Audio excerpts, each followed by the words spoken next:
Welcome to Rumor Mill. This is your daily blast of what's trending. Starting with today's news, face-to-face classes have been suspended amid a storm threat. The Ministry of Education has issued a directive for all schools to suspend face-to-face classes and transition to remote learning, effective Thursday, October 23rd, in preparation for the expected impact of Tropical Storm Melissa.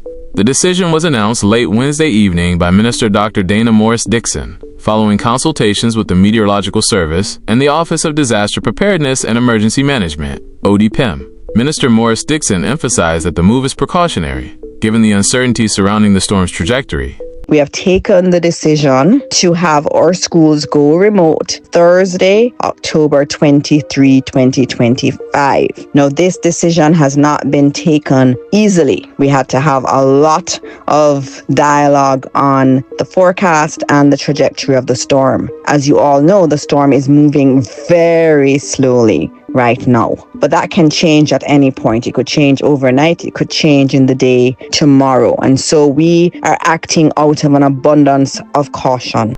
Forecasters are warning of heavy rains and possible flooding in several areas beginning Thursday afternoon, and the minister stated that the safety and well-being of students, teachers, and staff remains the government's top priority.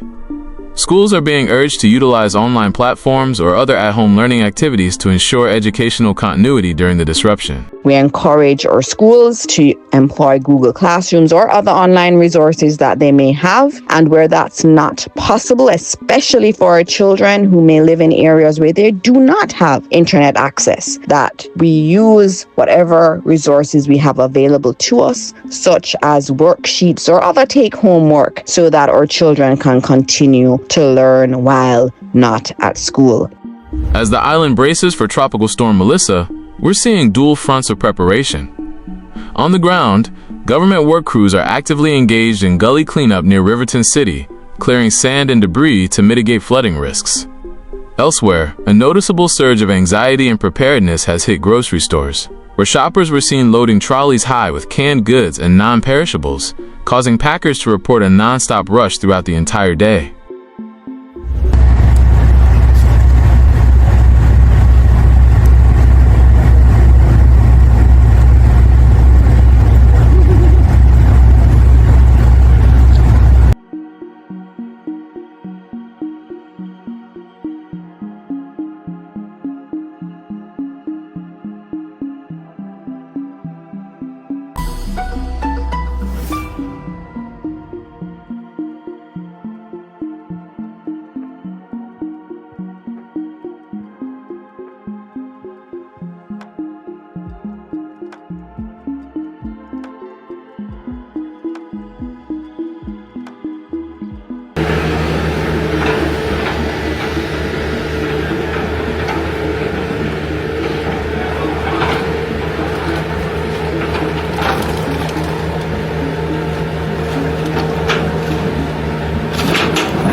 Meanwhile, the national response is being coordinated from inside ODPEM's operations room, where teams are in full preparation mode. Acting Director General Richard Thompson confirms that emergency personnel and key ministries are all on standby to manage Jamaica's response in real time. Thompson urged residents to use the designated shelters once they are opened, assuring the public that steps have been taken to ensure their safety, despite the unavoidable possibility of some damage. Well, our systems are sound in terms of our state of readiness. The parishes, we have gone through a lot of operational planning, going through the hurricane season, emergency operation training, pre-position of supplies, looking at our improvement in our household damage assessment requirements.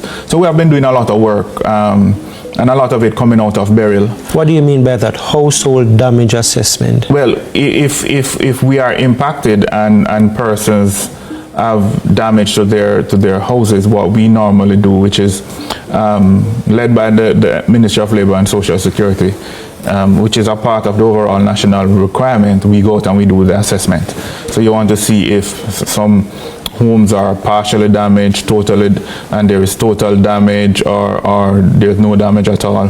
We log those, and then we from that now we determine how best we respond to communities. Ministry, of course, is completely activated now with our readiness protocols, working across all of our parish offices, working with ODPEM and across government to make sure that the shelters are identified and relief officers are on standby, ensuring that our parish offices have been providing us with the updated reports in terms of resources, and that they are also resourced and our staff is resourced to ensure that we can undertake the necessary post-disaster household assessments if required.